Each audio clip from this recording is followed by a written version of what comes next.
I'm Allison Kaufman. I'm a photographer and video artist. I live in New York City. I have a couple of works on display here, sort of three projects that I consider related. This series is called the video is called Dancing with Divorced Men, and the photographs are actually called From the Divorced Men series.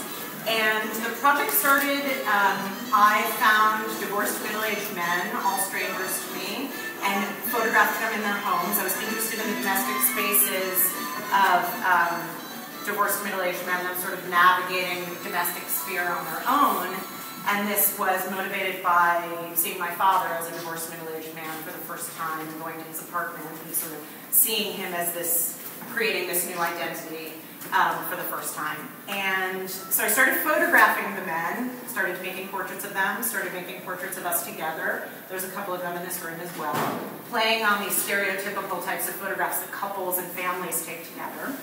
And I realized pretty quickly that what was much more interesting was the interaction that we were having and the stories we were sharing with one another and the vulnerability over this experience. Me being an adult child of parents that were getting a divorce, while planning my own wedding and thinking about what does it even mean to engage in marriage in today's society, and then speaking about their experiences and where they were in this kind of aftermath point in their lives, thinking about starting over in some ways. So all of the men are strangers to me, and I asked them to choose a song and style of dance, and just try to create a counterpart that seems appropriate to them based on the cues that I have to pick up quite quickly.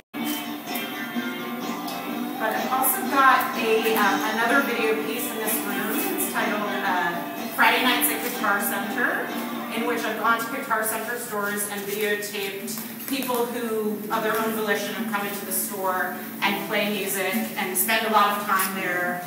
And some are quite talented, some are beginners, but are all taking part in this aspirational desire that we all have to be something oftentimes greater or more famous or more talented than we are. And they're kind of trying on these various identities and stereotyped identities that large chain stores perpetuate these days in America.